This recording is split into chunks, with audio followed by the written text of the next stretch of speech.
Russell's viper 20 থেকে 40টি বাচ্চা একবারেই সে দিতে পারে, খুব দ্রুত পরিসরে তার বংশ ছড়িয়ে পড়ে। তো রাসেলস ভাইপার যেটা মানুষকে গায়ে পড়েই কামড় দিতে চায় এবং ভয় দেখানোর জন্য প্রেসার কুকারের মতো আওয়াজ করে, রাসেলস ভাইপার অথবা চন্দ্র ঘোড়া সাপ দেখবেন চাঁদের মতো সোপ থাকে।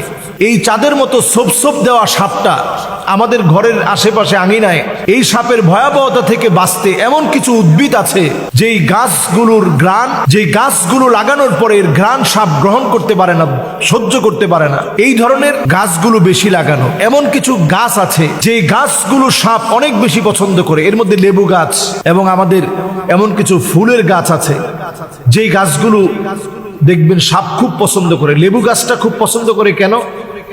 কারণ লেবু গাছের দেখবেন আশেপাশে বিভিন্ন জায়গাতে অনেক সময় ইঁদুর থাকে, ব্যাঙ থাকে। এই যে ইঁদুর আর ব্যাঙ যে জায়গার মধ্যে বেশি বেশি আসে, এমন সব জায়গার ভিতরে আপনি দেখবেন যে কোনো মুহূর্তে এই রাসেলস ভাইপার সহ বিভিন্ন সাপ এই জায়গাতে বাসা বানায় এবং এর আশেপাশেই বিভিন্ন সময়ে লুকিয়ে থাকে।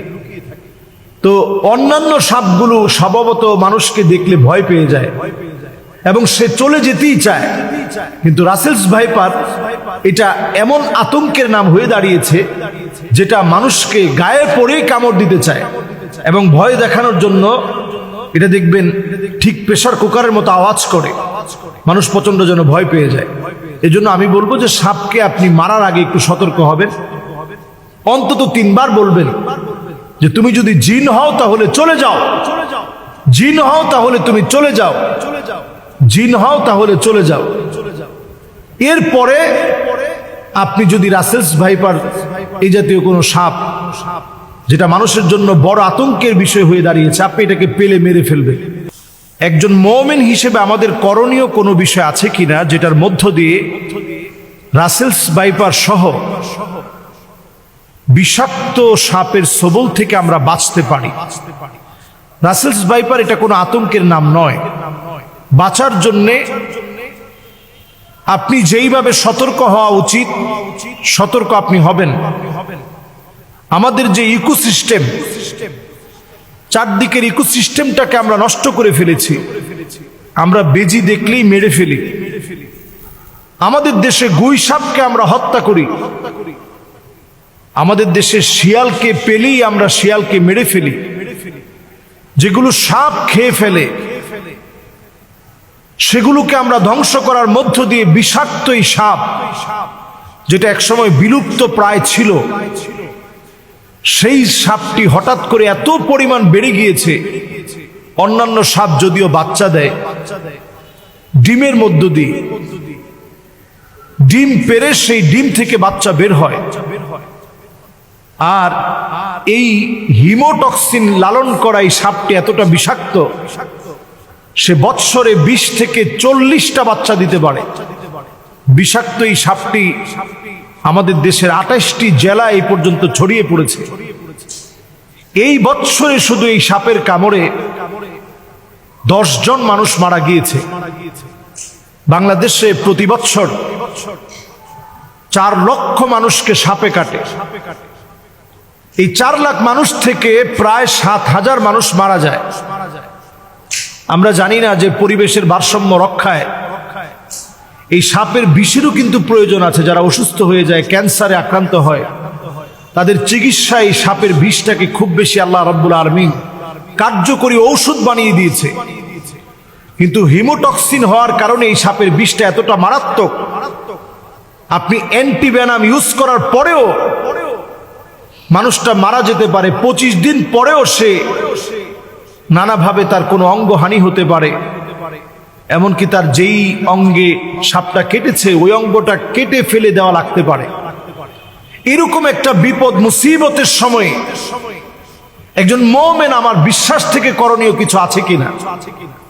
নবীজি সাল্লাল্লাহু আলাইহি ওয়াসাল্লাম এমন একটি দোয়া শিখিয়েছেন, সুনান তিরমিজির ভিতরে এই দোয়াটি এসেছে, হাদিসের কিতাবগুলোর ভিতরে এই দোয়াটি এসেছে। নবী করিম সাল্লাল্লাহু আলাইহি ওয়াসাল্লাম এই দোয়াটি আমাদেরকে শিখিয়েছেন।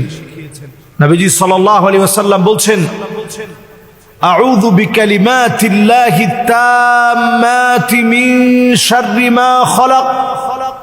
আমি আবার বলছি, আউযু বিকালিমাতিল্লাহি তাম্মাতি মিন শাররি মা খালাক। আউযু বিকালিমাতিল্লাহি তাম্মাতি মিন শাররি মা খালাক। সকাল সন্ধ্যায় 3 বার করে এই দোয়াটি পড়ুন। সকাল এবং সন্ধ্যায় 3 বার করে আপনি দোয়াটি পড়েন। আবু হুরায়রা রাদিয়াল্লাহু তাআলা আনহু বলছেন, 3 বার যে ব্যক্তি দোয়াটি পড়বে, নবীজি সাল্লাল্লাহু আলাইহি সাল্লাম শিখিয়েছেন, ওই ব্যক্তির জন্য, ওই ব্যক্তির উপর থেকে আল্লাহ রাব্বুল আলামিন যদি চান, তাহলে বিচ্ছু, সাপ, বিষাক্ত কোনো প্রজাতি যেটা ক্ষতি করার সম্ভাবনা আছে, ওই ব্যক্তির উপর থেকে আল্লাহ রাব্বুল আলামিন ক্ষতিটাকে কাটিয়ে দিবেন। এজন্য আমরা প্রত্যেকে দোয়াটা পড়ার চেষ্টা করি, বুঝে বুঝে আল্লাহর কাছে বলার চেষ্টা করি, আউযু বিকালিমাতিল্লাহি তাম্মাহ মিন শাররি মা খালাক। যত সৃষ্টি আছে, আল্লাহ সব সৃষ্টির যত অমঙ্গল আছে, সে অমঙ্গল থেকে আপনি আমাকে হেফাজত করেন। সাপের ছোবল বড় ভয়ানক হতে পারে। 100 মিনিটের ভিতরে আমার জীবনটা শেষ হয়ে যেতে পারে। এমনকি সাপে কাটার পরপরই শরীরটা ফুলে যেতে পারে, অঙ্গহানি করতে পারে, মৃত্যুর দিকে মানুষটা ঢলে পড়তে পারে, কত রকমের ভয়াবহতা মানুষের উপর নেমে আসতে পারে। এই জন্য এই সময়টাতে আমি আপনি, বর্ষাকালে যেহেতু সাপের প্রাদুর্ভাব বেড়ে যায়, এই সময়টাতে আমরা সতর্ক হই। ফরিদপুরের একজন ব্যক্তি, তিনি এই সাপকে যে মারতে পারবে তার জন্য 50,000 টাকা তিনি বাজেট করেছেন, যে এক একটা রাসেলস ভাইপার যদি মারতে পারে 50,000 টাকা তিনি দিবেন। এটা কেন তিনি এটা বলেছেন? মানুষের মধ্যে এখন প্রচন্ড ভয়ভীতি কাজ করছে। মানুষ কৃষি খেতে যেতে পারছে না, ধান কাটতে গেলে ভয় চলে আসতেছে যে কখন না জানি সাপ আক্রমণ করে বসে। এই সাপ নদী পথে এক জায়গা থেকে আরেক জায়গায় ছড়িয়ে পড়ছে। আমাদের দেশের 28টা জেলাতে এখন প্রচন্ড ভাবে এবং প্রচুর পরিমাণে, যেহেতু বংশ বিস্তারে 20 থেকে 40টি বাচ্চা একবারেই সে দিতে পারে, খুব দ্রুত পরিসরে তার বংশ ছড়িয়ে পড়ে। এজন্য আমরা আল্লাহর কাছে আযাব থেকে পানাহ চাই। এবং এই সাপের ভয়াবহতা দেখার পরে রাসেলস ভাইপার অথবা চন্দ্রঘোড়া সাপ, দেখবেন চাঁদের মতো সুপসুপ থাকে। এই চাঁদের মতো সুপসুপ দেওয়া সাপটা আমাদের ঘরের আশেপাশে আঙিনায়, এই সাপের ভয়াবহতা থেকে বাঁচতে এমন কিছু উদ্ভিদ আছে, যেই গাছগুলোর ঘ্রাণ, যেই গাছগুলো লাগানোর পরে এর ঘ্রাণ সাপ গ্রহণ করতে পারে না, সহ্য করতে পারে না।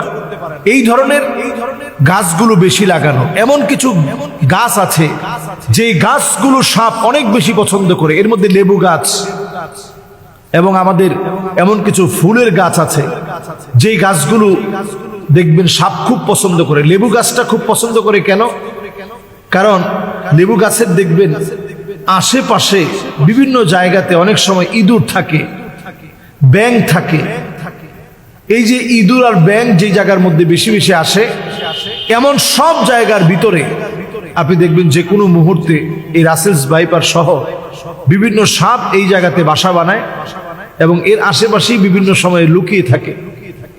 তো অন্যান্য সাপগুলো স্বভাবত মানুষকে দেখলে ভয় পেয়ে যায় এবং সে চলে যেতেই চায়, কিন্তু রাসেলস ভাইপার এটা এমন আতঙ্কের নাম হয়ে দাঁড়িয়েছে, যেটা মানুষকে গায়ে পড়েই কামড় দিতে চায় এবং ভয় দেখানোর জন্য এটা দেখবেন ঠিক প্রেসার কুকারের মতো আওয়াজ করে, মানুষ প্রচন্ড যেন ভয় পেয়ে যায়। এজন্য আমি বলবো যে সাপকে আপনি মারার আগে একটু সতর্ক হবেন। অন্তত 3 বার বলবেন যে তুমি যদি জিন হও তাহলে চলে যাও, জিন হও তাহলে তুমি চলে যাও, জিন হও তাহলে চলে যাও। এরপরে আপনি যদি রাসেলস ভাইপার এই জাতীয় কোনো সাপ, যেটা মানুষের জন্য বড় আতঙ্কের বিষয় হয়ে দাঁড়িয়েছে, আপনি এটাকে পেলে মেরে ফেলবেন।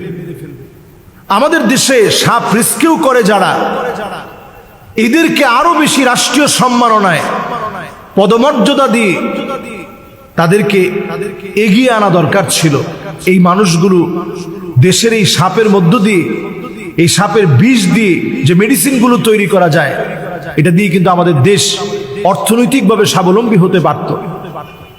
এবং এই সাপগুলো বিভিন্ন মানুষের রোগ মুক্তির কারণ হিসেবে আল্লাহ তাআলা কোনো কিছু কিন্তু অনর্থক দেন নাই, সবকিছু আমাদের জন্যই আল্লাহ তাআলা দিয়েছেন।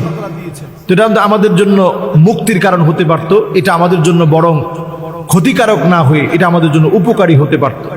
আল্লাহ রাব্বুল আলামিনের কাছে আমরা ফরিয়াদ করি আমাদের দেশের এই ভয়াবহতা থেকে আল্লাহ যেন আমাদেরকে হেফাজত করেন। আসসালামু আলাইকুম ওয়া রাহমাতুল্লাহি ওয়া বারাকাতুহু।